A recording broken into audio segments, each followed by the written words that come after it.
His Holiness the Dalai Lama, Honorable Vice Chancellor Professor Deepak Pental, Honorable Pro Vice Chancellor Professor S.K. Tandon, distinguished guests, revered members of the Kothari family, colleagues and students, ladies and gentlemen, very good afternoon to all of you. I deem it a great honor to welcome you all on the occasion of Dr. D.S. Kothari Memorial Lecture. We are greatly honored and privileged that this year's Kothari Memorial Lecture is being delivered by His Holiness the Dalai Lama. Perhaps it is the best tribute by the university to late Dr. D.S. Kothari to have this lecture on ethics and delivered by His Holiness. I may mention that this is the last session of the two-day activity, which included a very stimulating lecture by His Holiness, What is Life All About, followed by a dialogue between selected DU students and faculty and His Holiness. This unique activity was conceived and planned by Professor Vivek Suneja, Dean Planning, who I believe is a true follower of Mahatma Gandhi's twin principles of ahimsa and truth, and by Professor Meenakshi Thapar, Department of Sociology. We would like to acknowledge our deep gratitude to them. Delhi University is propitious to have Professor Deepak Pental as a young, dynamic, and proactive Vice Chancellor, who took up the challenge of bringing this university as one of the top universities. Besides many academic achievements to his credit, during the last 5 years, he made concerted efforts to attract bright and talented young teachers and researchers in Delhi University from abroad and from within the country by providing them necessary infrastructure, housing, and other facilities. We are indeed happy that in spite of his busy schedule, he agreed to preside over this function. May I request him to welcome the distinguished speaker, His Holiness the Dalai Lama, and say a few words on this occasion.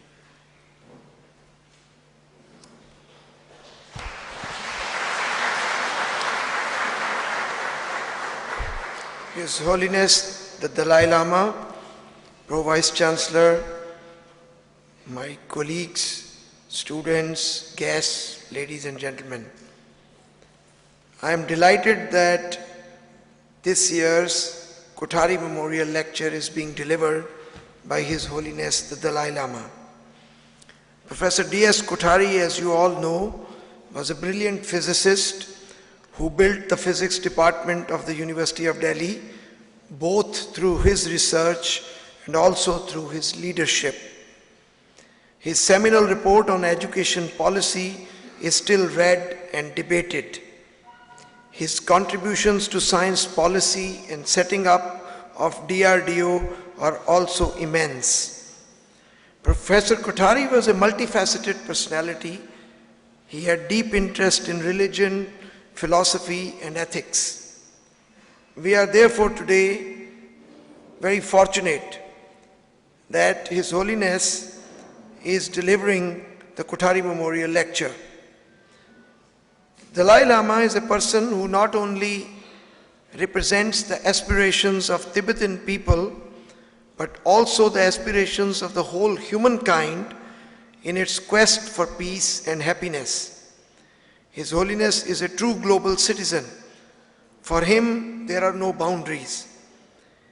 He is willing to intellectually engage with people of all faiths, territories, colors, and persuasions. His belief that India has to lead the global community in secular ethics shows his deep respect for India, for Indian ethos, but also his demand that we live up to these ethos. I have immensely benefited for the interactions I had with him over the last 2 days. Many of his messages, looking after self, but working for others and leading a purposeful life, may look simple, but are extremely profound. I may add that His Holiness is an adjunct honorary professor of the university, so I welcome his in this capacity as university professor to University of Delhi.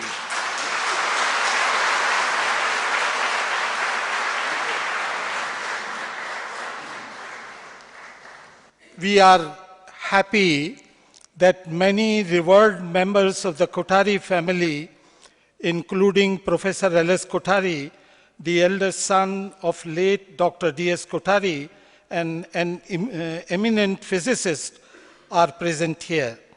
As a token of respect and gratitude, they wish to present some books to His Holiness written by the family members about late Dr. D.S. Kothari and his mother. May I request Honorable Vice Chancellor Professor Pental to present these books to His Holiness.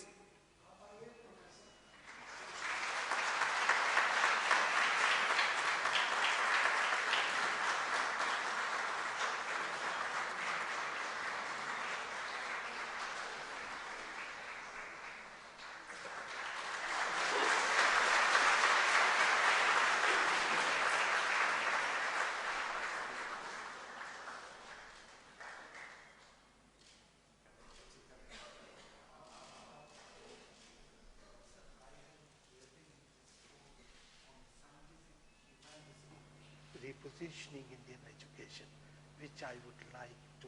Oh, wonderful. Thank you.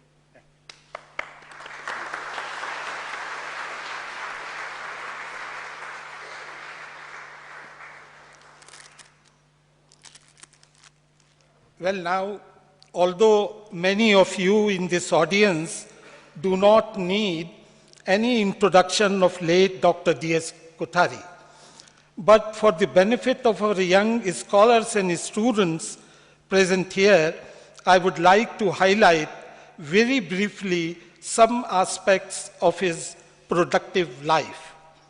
Late Dr. D.S. Kothari was a renowned scientist, an outstanding teacher, a great educationist, a highly successful organizer, and above all, a remarkable human being, a true Gandhian in thoughts, words, and deeds. Born on July 6, 1906, in a school teacher's family at Udaipur, Rajasthan. He had his early education in his hometown and then in Indore. He joined Allahabad University for graduation. It is here that he came in contact with Professor M.N. Saha, who recognized the genius and talent of young Kothari. He passed his MSc examination with first position in the class. Later, he was awarded UP State Government Scholarship to go to England for higher studies. He worked at Cavendish Laboratory and got PhD degree from Cambridge, UK in 1933. In 1934, he joined Delhi University as reader and head of the physics department.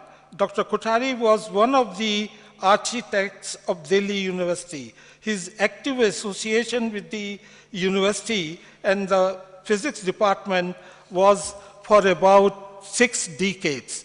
It was primarily due to his leadership that within a very short period, Delhi University Physics Department became a leading center of teaching and research. Soon after independence, the country under the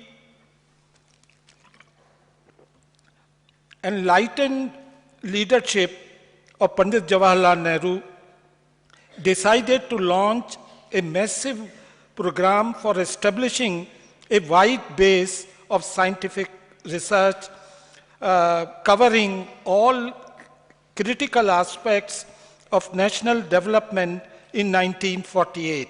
The responsibility of organizing research and development in defense science was entrusted to Dr. Kothari by appointing him the first scientific advisor to the Ministry of Defense and chairman of Defense Research and Development Advisory Committee, a position that he held till 1961.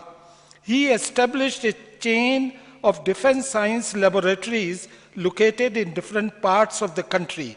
He is considered the architect of defense science in India.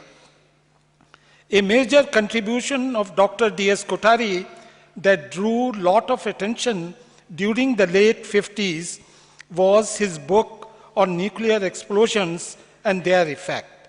The first edition of the book was published by the Government of India in 1956 and the second enlarged and revised edition in 1958.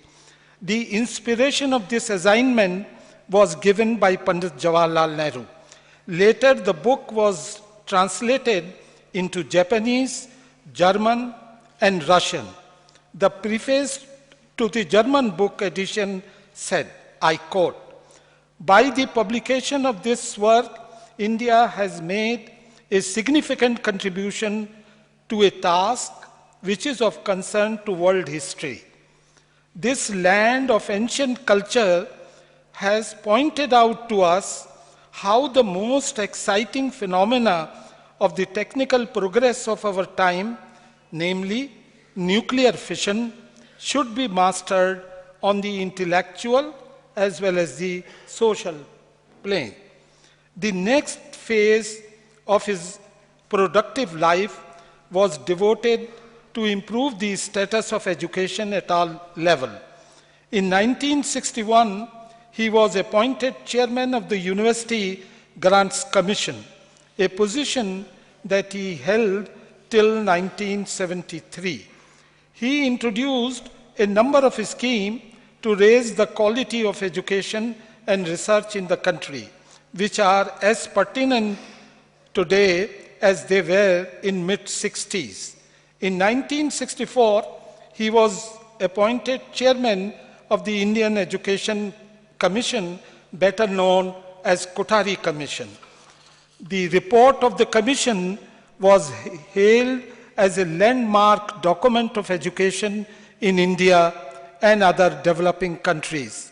About the report, late Dr. L.M. Singhvi had aptly remarked, I quote, "The Kothari Commission report, like Dr. Kothari himself, was profound without being ponderous, idealistic without being impractical, and fundamental without being fanatical," unquote.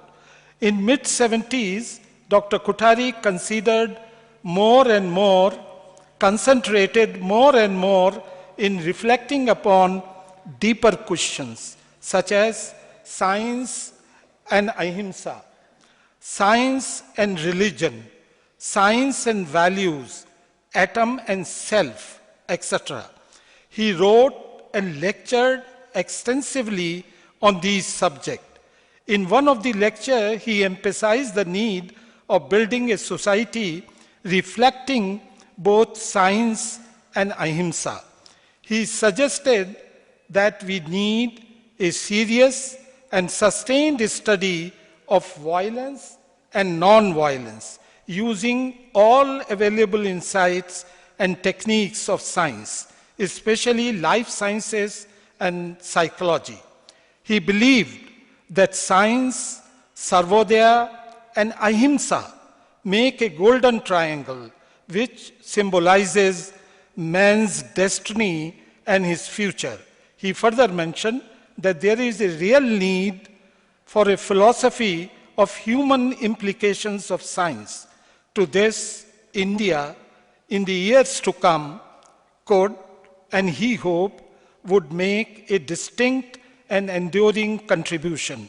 Dr. Kothari emphasized that the complementarity principle, which is the foundation of physics and philosophy of science of our country, is indispensable for the practice of ahimsa. In another lecture, Dr. Kothari mentioned that the roots of scientific endeavor, as indeed of all creative effort, are essentially spiritual, and there can be no great advancement in science without some measures of ethics in society. In his view, for practice of science, high level of ethical norms based on ahimsa and truth is absolutely essential. Dr. Kothari's last official responsibility to the nation was that of Chancellor of Jawaharlal Nehru University from 1981 to 1991. He came at the center stage of national development in the 40s, associated with Nehru, and discharged his last formal responsibility also with his name. Dr. Kothari received innumerable honors and recognition in his lifetime, including Padma Bhushan in 1962 and Padma Vibhushan in 1973. He passed away in his sleep in the early hours of February 4, 1993. Throughout his life, he was inspired by the mantra, which is best expressed in his own words. I quote, "The key to national development is science and technology and building of character and concern for the people, particularly the poor. Character building and true science and technology go together, mutually reinforcing," unquote.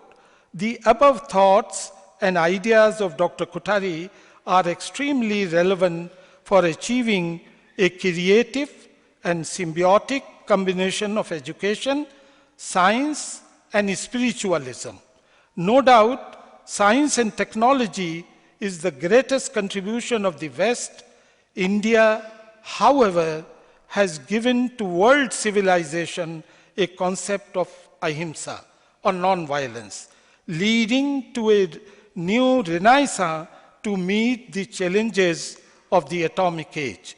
The salvation of mankind in the atomic age is in the following Indian way, or the path shown by Gandhiji and Dr. Kothari.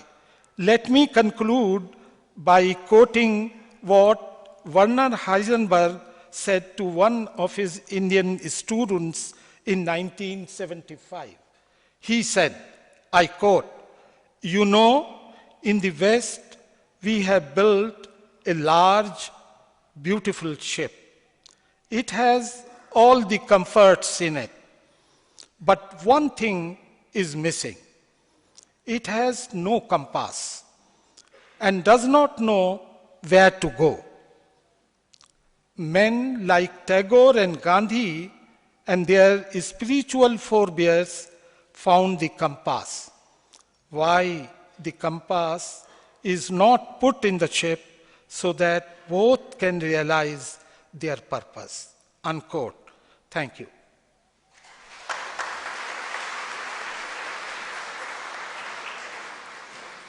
May I now invite His Holiness the Dalai Lama to deliver this year's Kothari Memorial Lecture. He will speak on ethics for the new millennium, a subject of great importance and relevance in the atomic age. Thank you.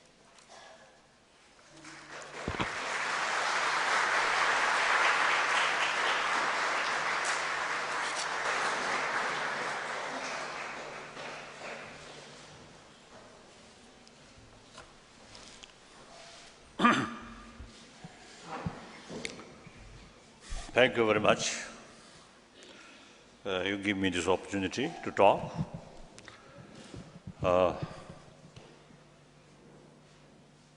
But when I received these two books,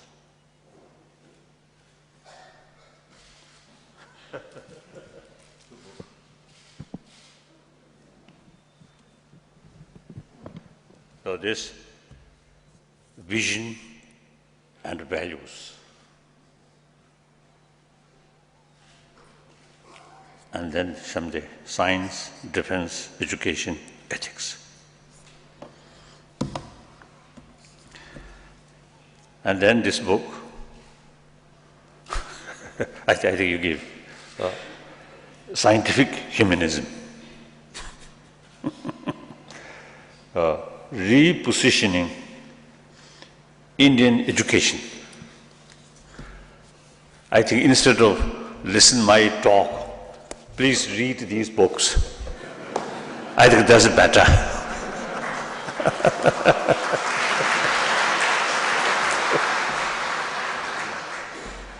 I'm very much impressed on this, of course, the vision and the value. I think as far as vision is concerned, direct link with education and human intelligence. That, in a way, I think we pay quite sufficient sort of attention, vision. But then value. What's the value? Money or beautiful facility or just good body, more friend? No. Of course, these are part of value, but not real value. Value means you must get some, long-lasting benefit. That's real value. Money value, even fame, fame may bring more worry, more anxiety, more stress, more suspicion.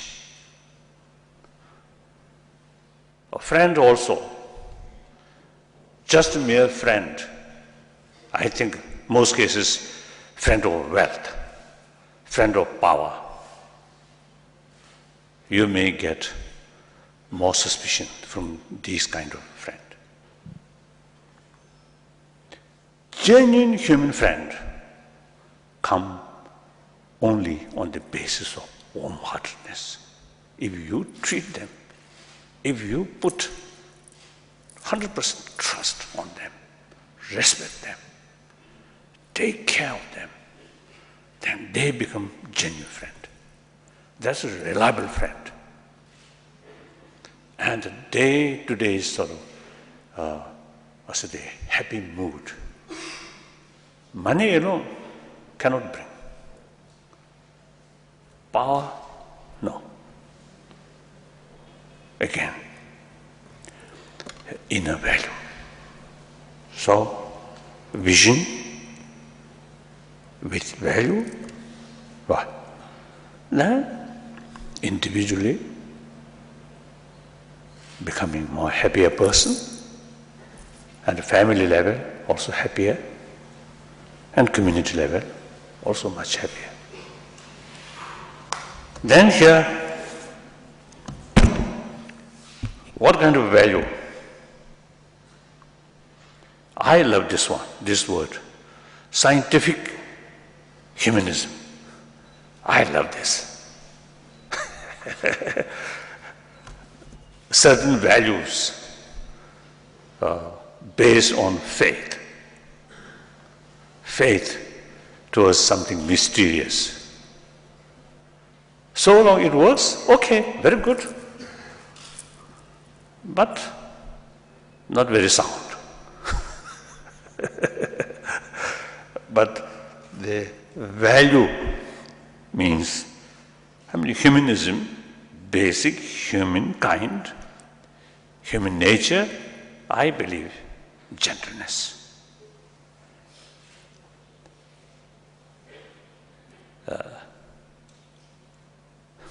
I think when we are very young, maybe more fresh, basic human nature. So they love play. Occasionally some quarrel. But most cases, the parent, particularly the mother, provides affection, compassion. The children themselves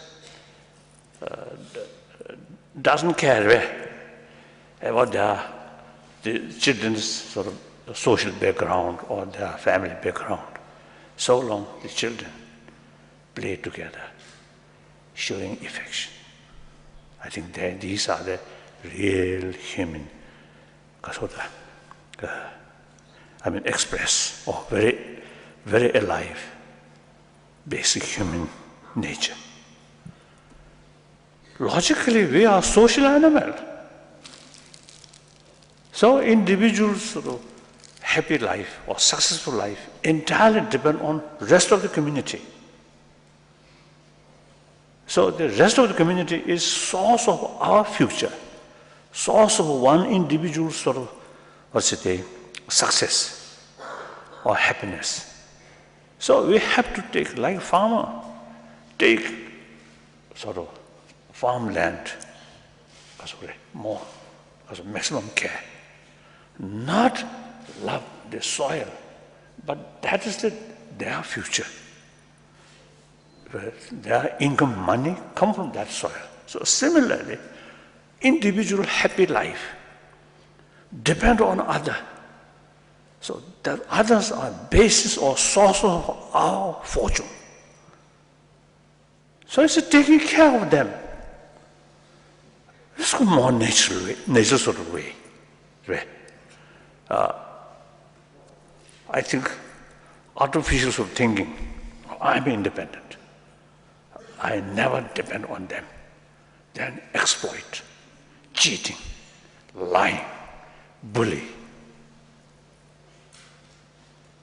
In reality, long run, you are cutting or destroying basis of your own future. There's nothing to do with religion, I feel.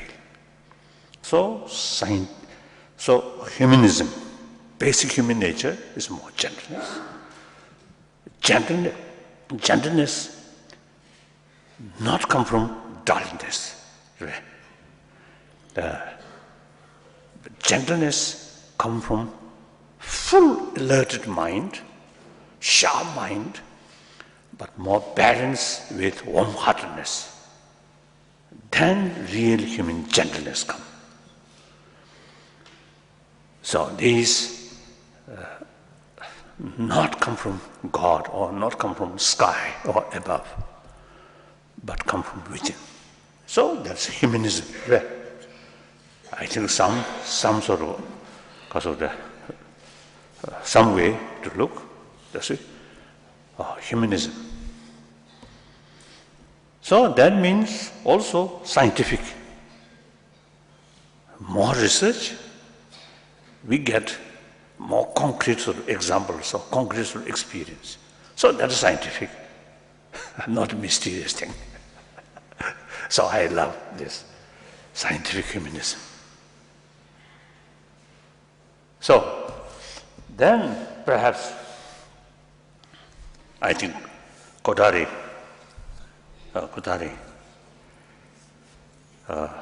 seems, I think, really long-sighted, far-sighted, and practical.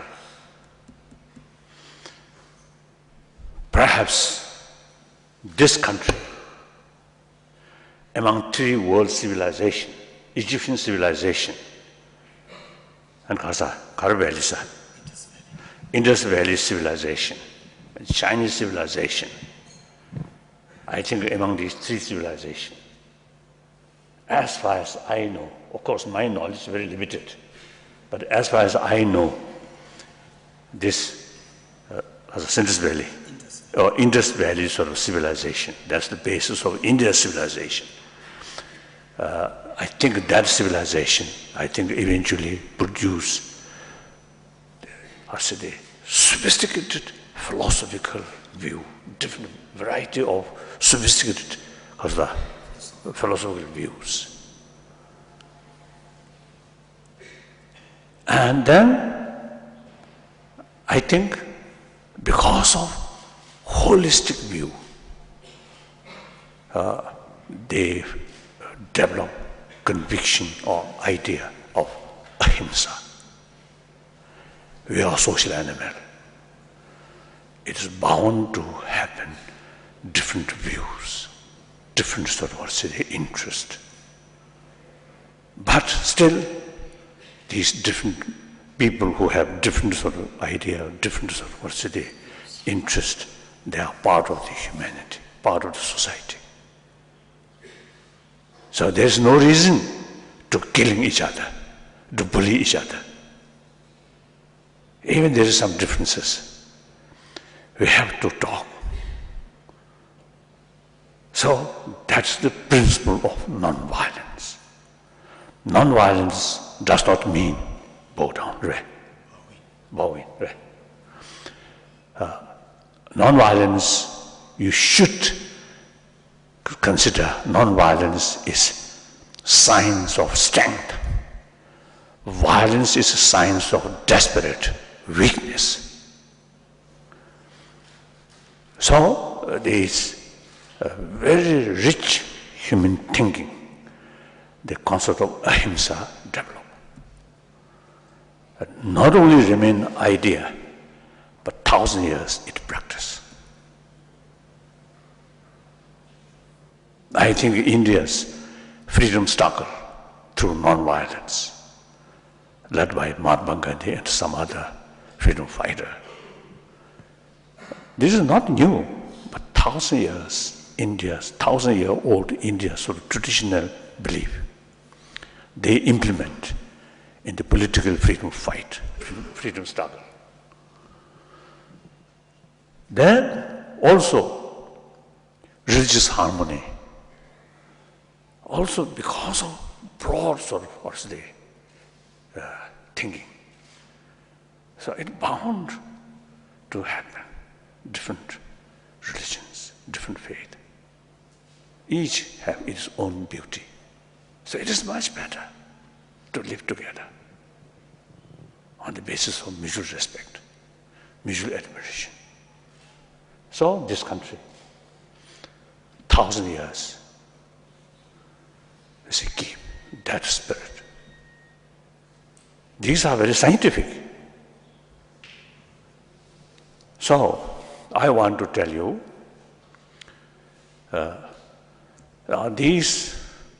mainly these two things, non-violence, ahimsa, and religious harmony. These two things are traditional India's, treasures, India's richness. And that, not proper, just put in museum, but these treasures must be living culture. Our daily life must carry according to these values. Of course, as a big nation, now over 1 billion human population, some pockets, some problems, that always happen.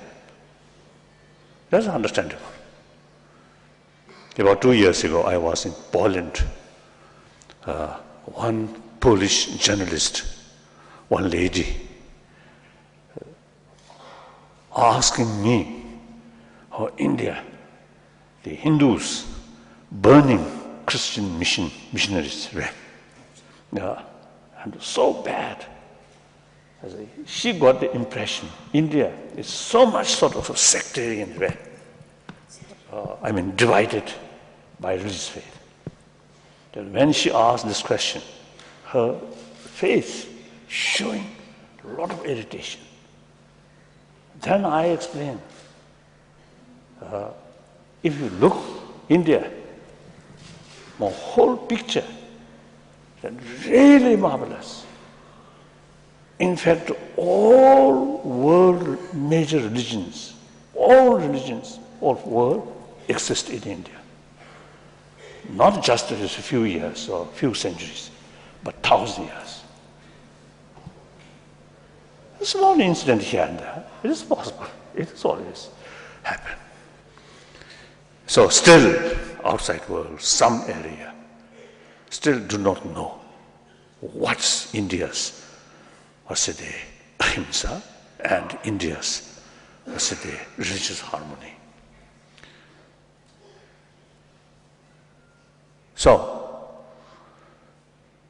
India, now of course, this morning also I mentioned, I'm now over 75 years old, and because I become refugee, I have sort of a lot of opportunity to visit different places, and also, you see, the meeting with variety of people. So through personal contact, I learn many things. So then I got the conclusion, India's these two things, concept of ahimsa, concept of religious harmony, these two things are very much relevant to today's world. So therefore, wherever I go, I always talk these things. These are directly linked with 6 billion human beings. Ahimsa, very much relevant. Because of the vision, because of hope. Conflict there, source of conflict there. That we must solve, or we must find solutions, these conflict through non-violent way. That's the only way.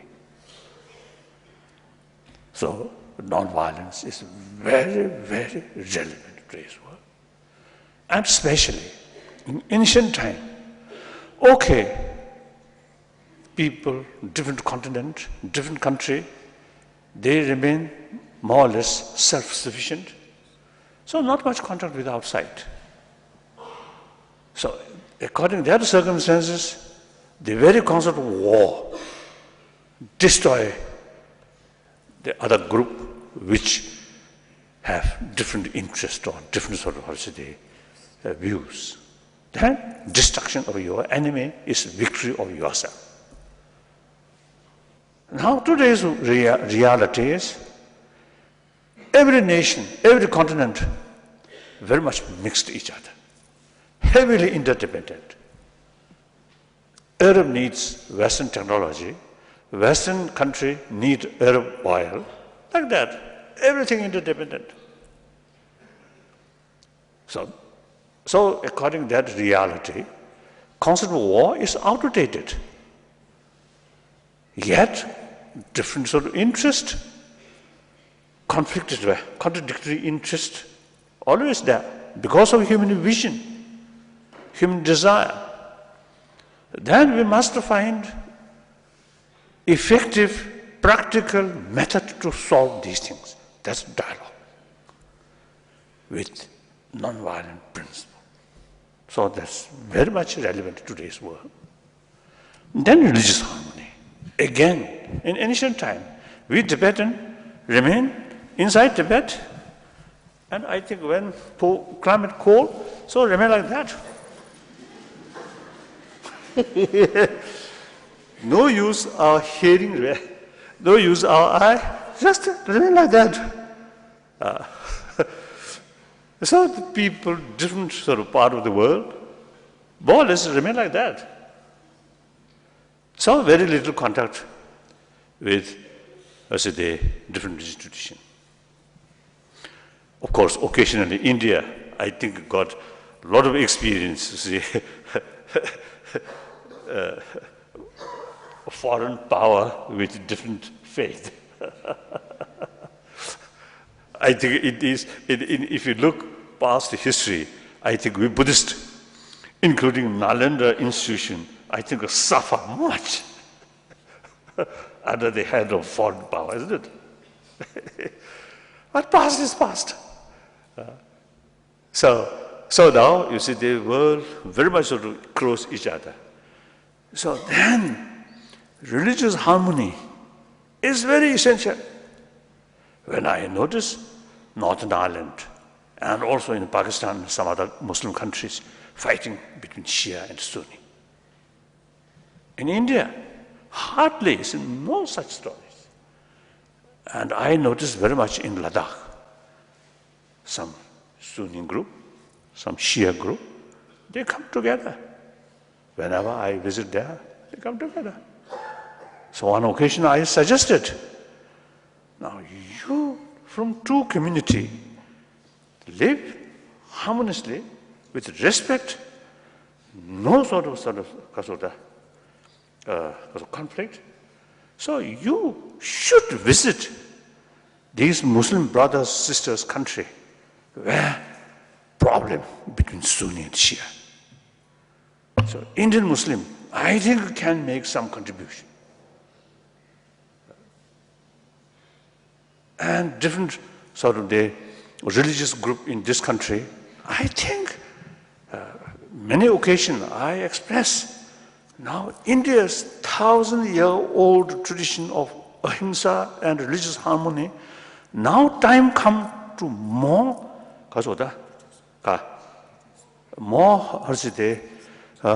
export or world need these practice. So Indian should take more active role regarding promotion of these things.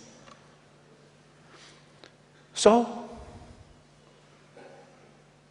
therefore these things, and then scientific, this now already I mentioned, then scientific humanism, this, I'm Buddhist. But since my childhood, I have sort of deep faith or interest about science. And then gradually, through Buddhist study, my mind becoming more scientific. Unless concrete sort of evidence, they are difficult to believe. So scientific way of approach, and Buddhism in general, and particularly Nalanda sort of because monastic institution sort of way of thinking is exactly scientific thinking. Even Buddha's own word, these Nalanda, according to Nalanda tradition, they don't accept easily, examine. Even Buddha's own word. This word, if you accept literally, it contradicts with our investigation or with reason. So then they do not accept that word. And Buddha taught that for a certain purpose. So that's very scientific way of thinking. Buddha himself, this morning I also mentioned, the Buddha himself used to state it, oh my follower, bhikshus and wise men, should not accept my teaching out of faith, but rather through thorough investigation and experiment. This is very scientific thinking. So now we need the method promote human value, human compassion, human affection, not based on quotation, but based on actual experiment. That now scientists, latest scientific finding, they confirmed healthy body highly related with healthy mind. Peaceful mind, calm mind, very important factor for good health. Few occasions in America, some scientist actually carrying, some professor actually carrying as a pilot project. Some group of people and carry some lesson about training of mind, including mindfulness. Before they start, they check everything, blood pressure and amount of stress or mood, everything. And after few weeks, they again check. They found differences. Blood pressure low, because of lower, and person, too much nervousness per people, more calm. They actually notice. The other day I just mentioned another example. The guinea pig, wounded two guinea pig. One with another guinea pig who constantly receiving licking, the wounded one. One just alone. Then they discover the guinea pig who have same wound but recover much faster the guinea pig who receive constantly licking from other. They have no religion, no constitution, nothing. But biological response, someone show affection, they recover of the wounded much faster. So I think everybody knows those people who receiving maximum affection at the time because of the child, in deep insight, much more stable. And those people who, no matter what is the highest sort of position or highest sort of success life, who are lacking at the time of their childhood, lack of affection, in deep insight, some sense of insecurity. There. So therefore, these are concrete sort of the proof. More calm mind is immense benefit to our health. And the amount of happiness, peaceful life in family. If that family, each member, main person, like to parent, more compassionate, that whole family, much happier. Even visitors, friend, as soon as reach that family, they get some kind of warmth. Even animal, cats, dogs also. I don't know, bad bugs or mosquito, whether they appreciate that sort of warm atmosphere, I don't know. Maybe, for them, maybe more tougher sort of attitude. As soon as they enter and go like that, maybe better. So anyway, recently, I met in my audience in Japan recently, one Japanese, she told me she visited Tibet recently. So one day in the car, some mosquito there. She, I think, going to catch or kill. Then the Tibetan driver say, oh, no, don't kill. And then open the window and release. Then also the hotel where she lived. Again, some fly used to come. Then all those, because all those Tibetans, they sort of, they jointly, try to catch, that fly, then throw out outside, release from the window, like that. She told me she very much impressed. I also have this same sort of experience. One occasion in Prague, the meeting was Forum 2000. At break, lunch period, each collect some food and then sit somewhere and enjoy meal. In front of me, two ladies also eating meal.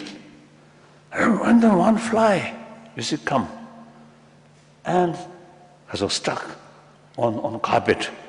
Then one lady did that. I just keep quiet. And not nice to protest. Other occasion, my plane from Delhi to Kasa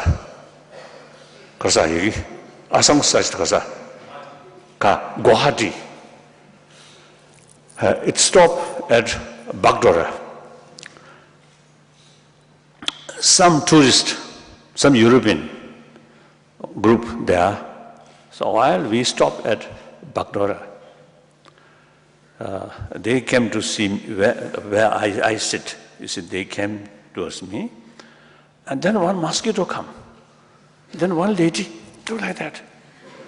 Then I shout, "Oh, don't do that." Then on that spot, that right moment, they promised me in future they won't kill. Like that. So you see, I think through culture heritage, non-violent cultural heritage, these kind of things become habit. So person who don't care about other animals' life, then gradually these people don't care about other human beings' life.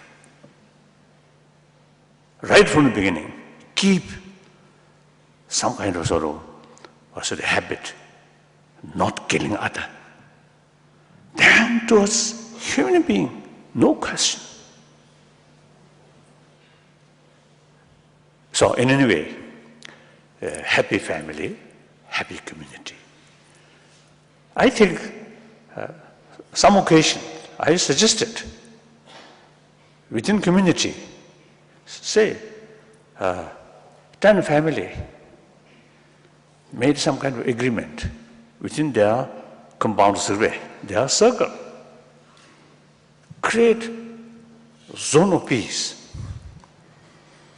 That should not start quarrel within that. And members of that family, that group, constantly keep the principle of non-violence. And whenever find some difficulties or conflict, solution through dialogue. Make habit. Then 10 family eventually can expand 20 family, 100 family, 1,000 family. One time I suggested to one my friend, Mexican friend, I told, and then later they also, create some kind of, non-violent zone or something. Step by step. If we just expect something, big things happen from the government level or United Nations, it's unrealistic. We individual community, individual family, must start. So now, my main point is, I want to share with you is, the 1,000 years, I think in this country, this sort of continent really makes tremendous sort of contribution for well-being of humanity. Now this country lasts now nearly 70 years. You got independence, Indian Union, compare neighboring state, very stable. During emergency, some fear, but after election, Congress lost. No single shot. Janata Party or opposition party took power very smoothly. That's the sign of India's deep-rooted democracy. So it is really wonderful. And compare these neighboring states, very stable. Sometimes in the parliament, a little noisy there. That's a good sign, isn't it? But at least the Indian parliament, I think, never use the chair shooting. I don't think. Never happened. Did it happen? No. Not happened. I think in Taiwan parliament, using chair. So anyway, I think India, as far as democracy is concerned, I think people, generally speaking, I think very matured. So now, I think, and also in 50s, 60s, non-alignment, concept of non-alignment. Anyway, just a reaction about NATO or CENTO, these things. But anyway, these also, the sort of indication or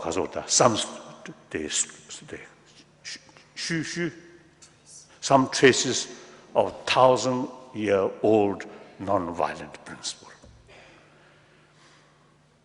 So now, my main point is, time come, younger generation of this country, particularly student of these big university, now time come, you must make every effort to promote non-violence principle and religious harmony, firstly within the country, and then rest of the world.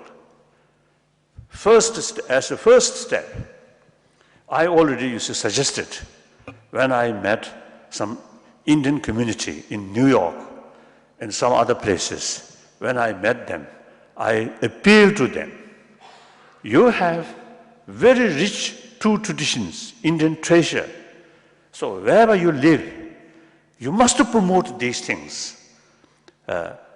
Firstly, your own Asian group, including Pakistanis, Bangladesh, same continent,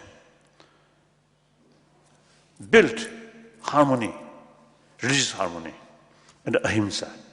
Then invite some of the European people. And then, if possible, wherever some conflict about, happen, the Indian community should take more active role to help to serve these area. So that's one way India's sort of contribution regarding these two things. So, you young people, these are the vision combined with value. So that's, I think, very important. So I just want to share with you. So, I think I finished my talk. Now some questions. Some questions.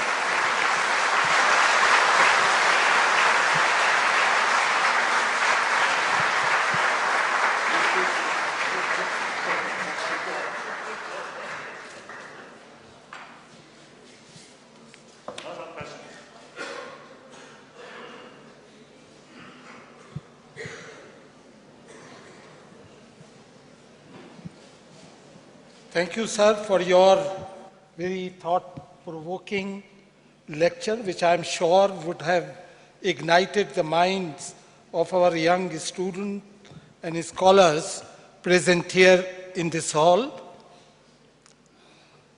So, if there are any question, His Holiness, the Dalai Lama would be happy to answer them.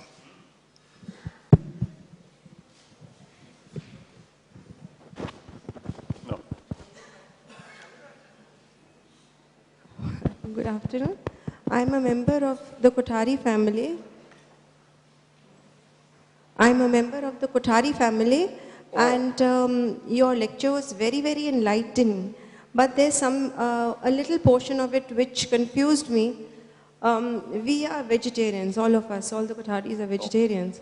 And in your speech, you mentioned that we should not even kill mosquitoes.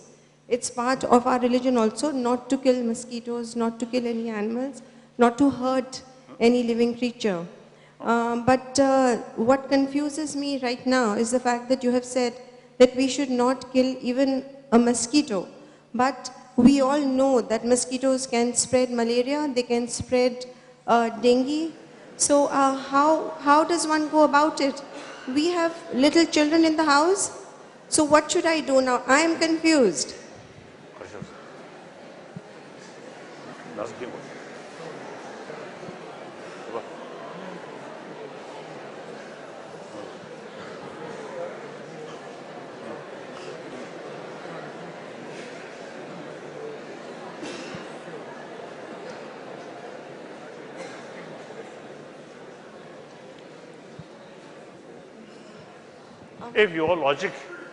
If your logic goes further, then every human being who has some disease who might get from them, then these people also must eliminate. What do you think?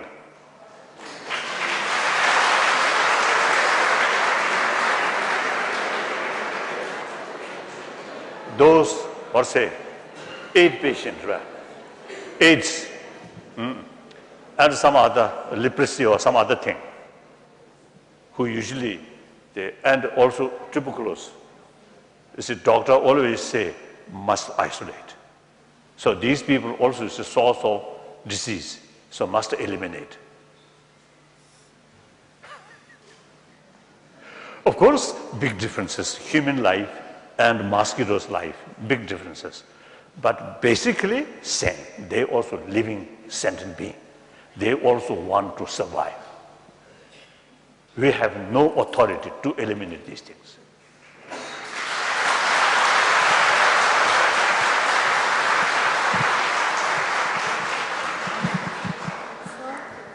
We do know there is an unrest. But then I think in your question, also I think related with non-vegetarian and vegetarian. Often you see raise that question. Yes, basically vegetarianism is very important. Ecological viewpoint, health viewpoint, ahimsa viewpoint, vegetarianism is excellent. So this country, traditionally, very strong tradition, vegetarian food. And in fact, Indian vegetarian food is very, very tasteful. Much better than Chinese vegetarian. Of course, non-vegetarian food is concerned, Chinese food is better than Indian food.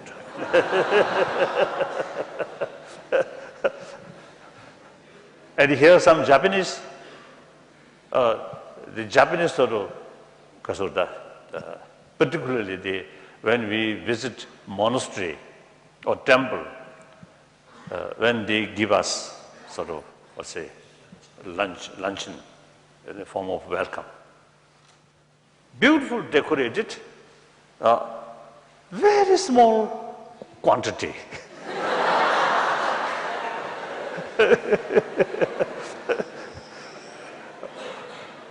See, when official sort of lunch arranged by those sort of monastery or temple, then I take for granted, now today my stomach only half, will not full.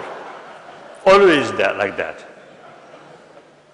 So wherever I go, I never sort of concern the formality or little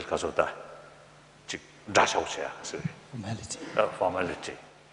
So I ask rice, one bowl rice, then second bowl, third bowl, fourth bowl. only rice. No problem. So sometimes I ask too many, then those people smile. Otherwise, I get to see, I get the rice, so no problem. Like that. So now you see, among Buddhists, some Buddhist tradition, like Chinese and some Buddhist, strict vegetarian. Sri Lanka, Thailand, Burma, and Tibetan, Mongolia, basically not very strict vegetarian. They practice start at the time of Buddha. Buddhist monk, no private kitchen, just carry baking bowl. If the person vegetarian, very good, accept that. If the person non-vegetarian, you must accept that. You have no right to say, oh, I have vegetarian food, which the family not prepare. So that's the idea, that's the habit. So in Vinaya Sutra, clearly mentioned, you should not ask purposely, I want non-vegetarian food. You have no right. But if non-vegetarian food available, then you should accept. So one time, one Sri Lanka Buddhist monk, see, I think 40 years ago, we just used a casual talk. Then he told me, Buddhist monk, Kazara, neither vegetarian nor non-vegetarian. Whatever they got, should accept. So that's the main thing. Now, second question. We do know there's a lot of unrest between India and Pakistan. The people of both the countries are full of love and affection, but there's a lot of jealousy and violence. The dialogues are there, they are happening, but still nothing comes out of it. Have you ever, as a catalyst, offered to mediate between the talks between the two countries? They want to be friends, but they are dying to be enemies. Korsa. Ka?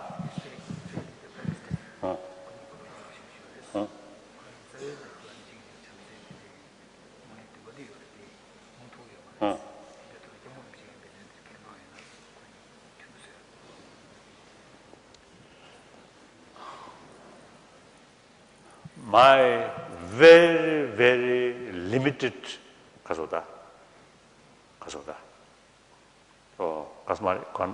limited possibility to make a contribution.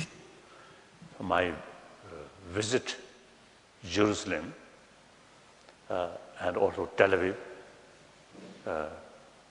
every occasion I met Palestinians, the Jewish. My first visit, of course, Jewish organization organized my visit.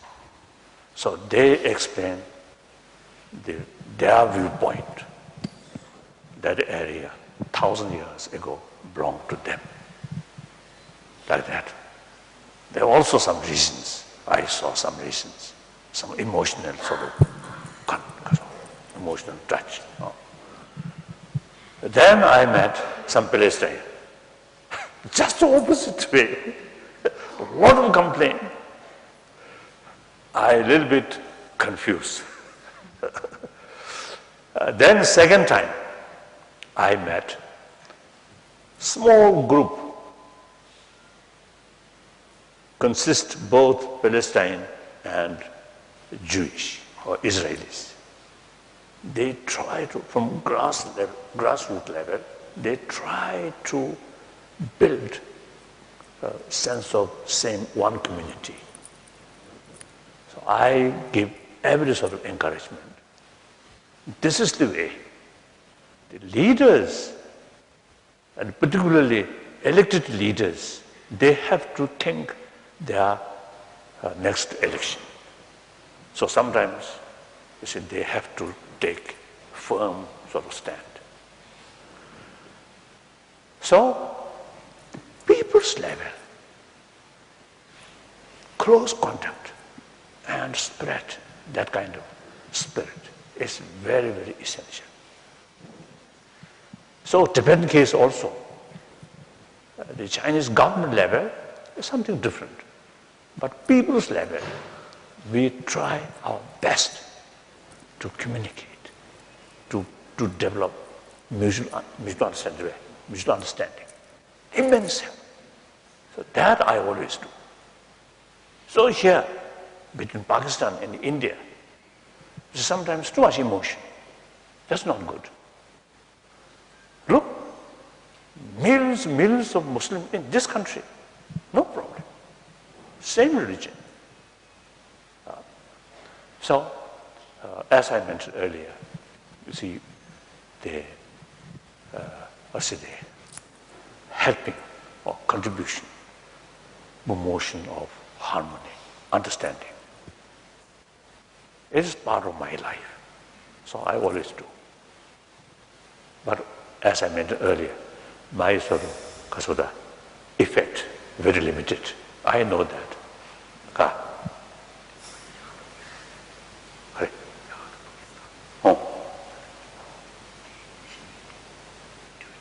Correct. And Palestine. You are asking about Palestine. I see. You're around Palestine. Oh. Now you must punish this person.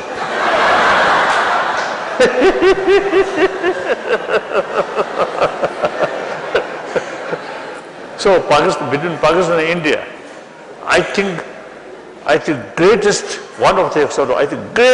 tragedy is partition. Mahatma Gandhi thoroughly opposed that. He even willing give prime ministership to Jinnah. Very wise. If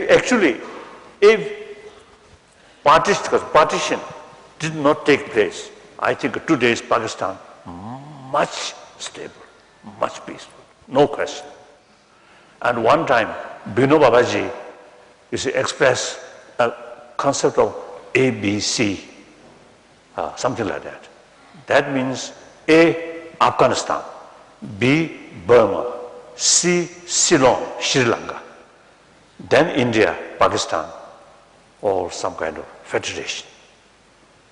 If that far-sighted vision materializes, then this part of the continent, I think, much more stable. No question.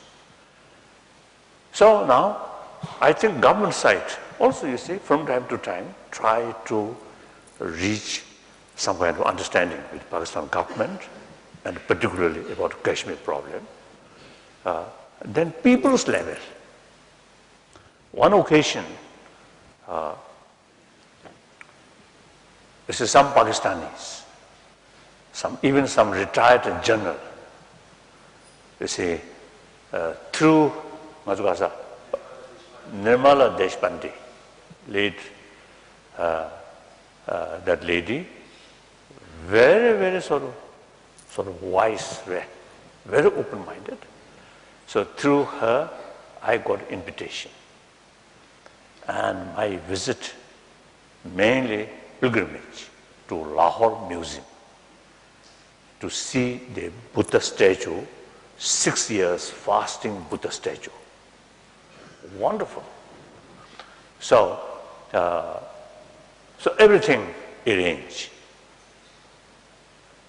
And I think the President Musharraf, he also personally sort of green signal. But the last minute, difficult. So my main intention is, and then few occasions, some Pakistani journalist I met. So my part, try to promote closer understanding, India and Pakistan. This tension, really wasteful.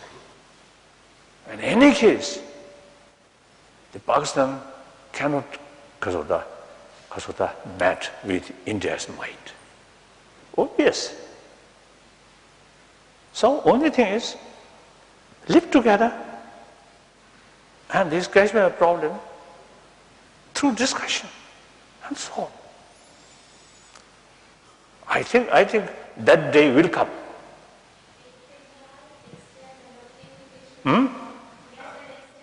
Louder. Maybe officially then extend an invitation for you to speak on brotherhood on the grassroots level on SAARC Chamber of Commerce and Industry. This conclave should occur in Bangladesh next year. Now translate properly now. Yes, formally maybe invite you, then I will write to you. Oh. So,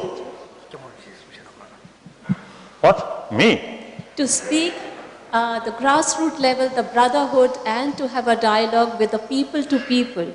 That is for the SAARC nations. That includes India and Pakistan too. If you could tell everybody, your word holds a lot of meaning and a lot of emotional value to each one. Oh.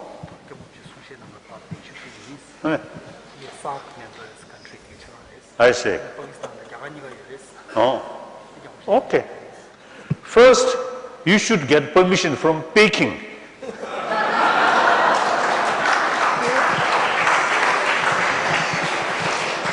Excuse me, but SAARC Chamber of Commerce and Industry is an independent body which has really nothing to do, it's non-political, non-religious. Only a grassroots level to have business and surge of the economy of the region.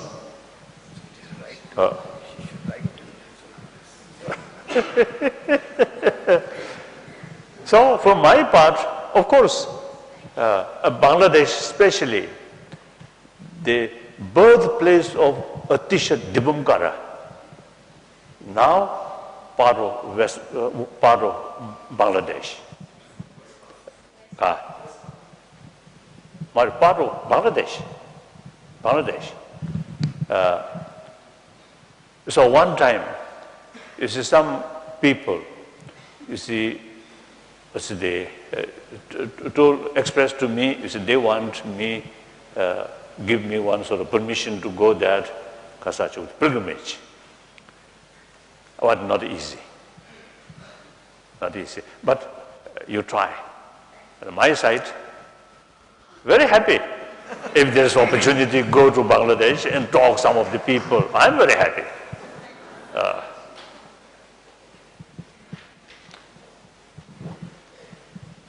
Next question. We as Indians are the preachers and followers of non-violence, but we Hindus also, like, we have Mahabharata and Ramayana where wars were fought. Like our Lord Rama and Lord Krishna actually led the wars.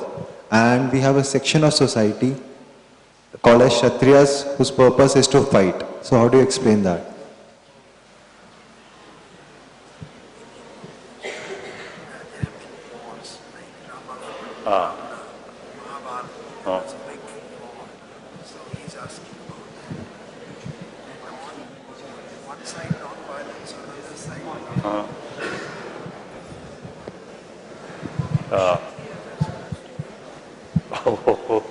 Oh yes.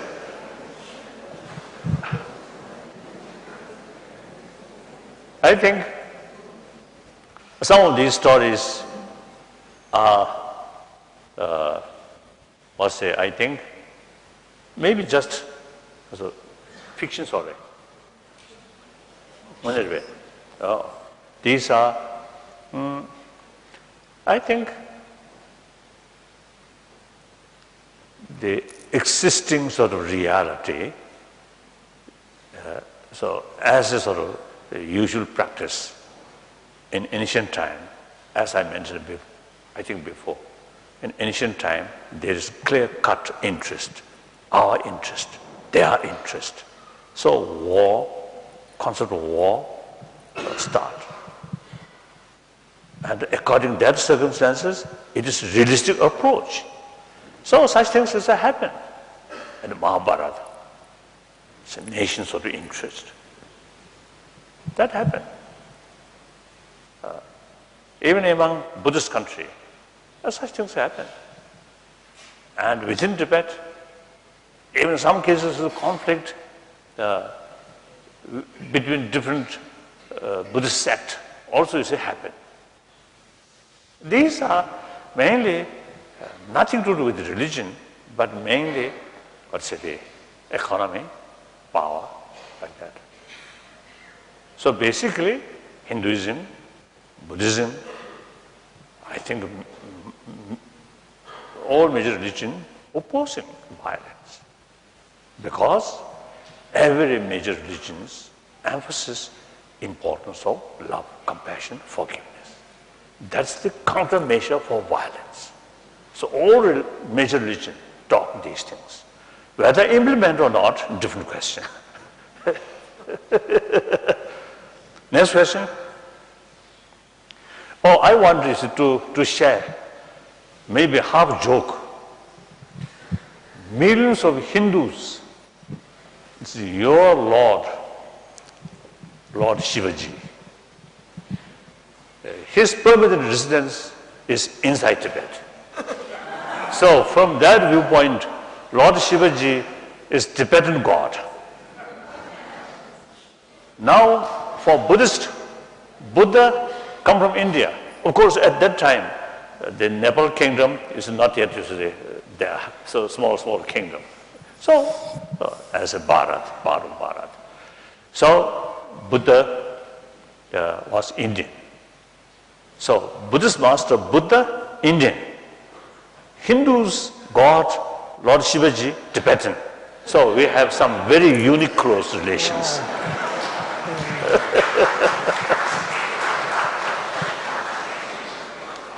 Next question. Do you think religion is the most powerful and effective means for manipulating and controlling an entire nation? Karsa, sure. Please repeat again.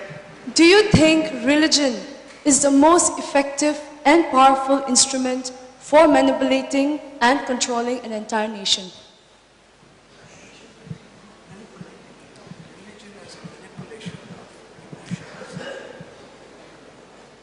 Why don't you come a little nearer?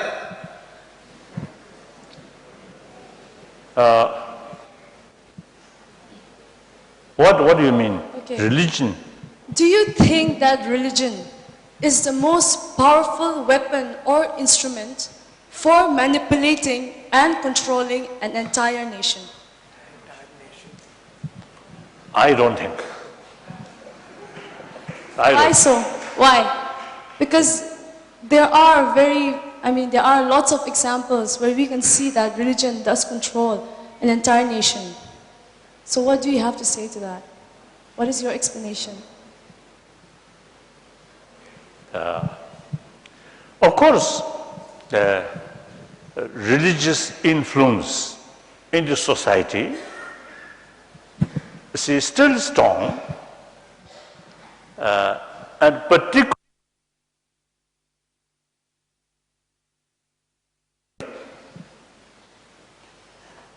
there is possibility of very narrow-minded sort of attitude, narrow-mindedness. And such case, very easy to manipulate. But world, generally speaking, education, now year by year increasing. And also information, worldwide, newspaper, television, internet. Now, people much better sort of information, informed. So that immense help to develop holistic view.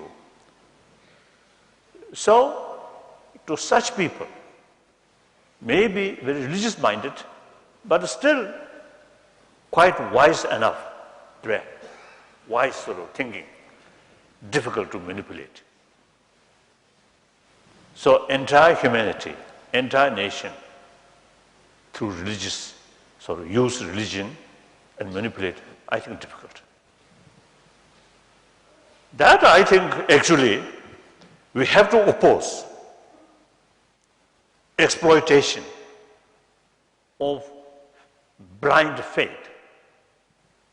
Through that way, manipulate, we must oppose. I am Buddhist. Within Buddhist community, within Tibetan Buddhist community or Chinese community, some wrong person, unqualified sort of teacher, sometimes manipulate. I publicly oppose these people. That's not sort of, I would say, the end religion, but serving religion, serving Dharma. That's important. Good. Next question. It has been widely reported in the international media how China has been encouraging its local Han Chinese citizens to settle in regions like Tibet. It's been providing incentives. So I have two questions. One, is that in some way, has it led to the development of regions like Tibet? And two, is it in some way eroding local customs and traditions and language of the local Tibetans? Kashyap, what did she say? Do you want me to repeat that? No. First, translate.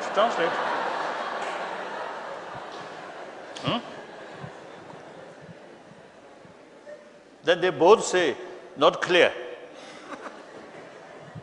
So repeat. You take me as your interpreter. Finishing my term, I have now lots of time. There's a little bit echo. Okay. Tell me. A little bit echo on the stage. Tell me. What's the question?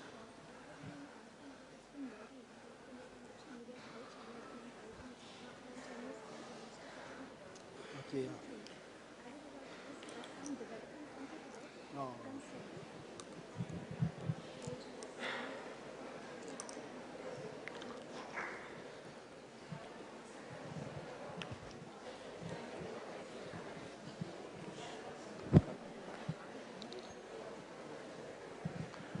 Maybe last question.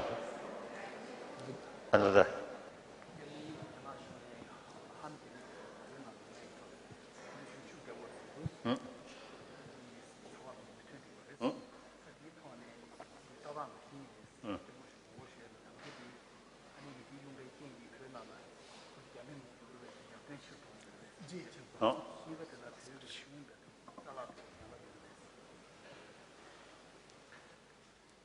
I think this question,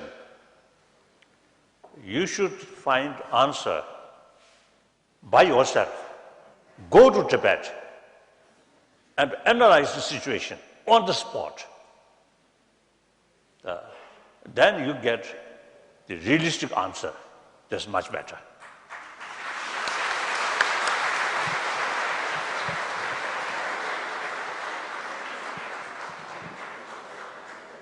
I understand what you mean, but I'd like to have your opinion on this. Kasa.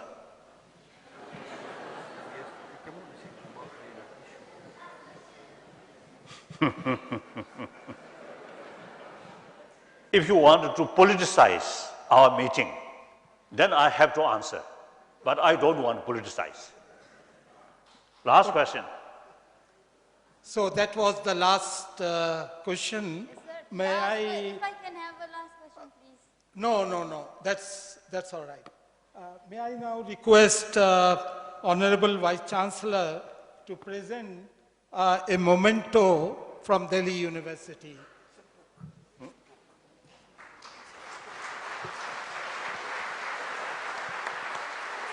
Thank you. One of our historians on India after Mahatma Gandhi.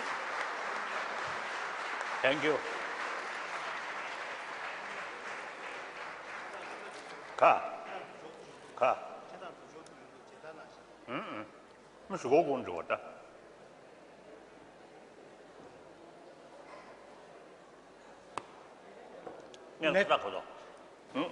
Let me now request our Honorable Pro Vice Chancellor Professor S.K. Tandon to make his concluding remarks and present a formal vote of thanks.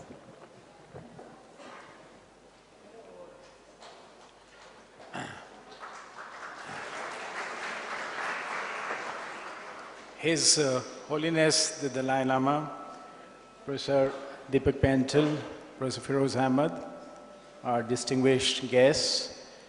This has been one of the most wonderful experiences we have all had at the University of Delhi. It has been very highly elevating and very enriching for each one of us this afternoon. But more than that, His Holiness has a very special way of becoming one with his audience. There is nothing like His Holiness and the audience. It is His Holiness in the audience and with the audience. At every point of time, you feel so endeared to Him. He blessed us by His presence yesterday. He spent a full day answering the questions, interacting and holding a dialogue with young people. And I believe that one of his life's missions now is to promote the message, the 1,000-year-old message of this country, which he has taken upon himself, both ahimsa and secular ethics. And we can only pray to God that He continues to guide us, to counsel us, to bless us, and increase his contact time as an honorary professor with the university and its students.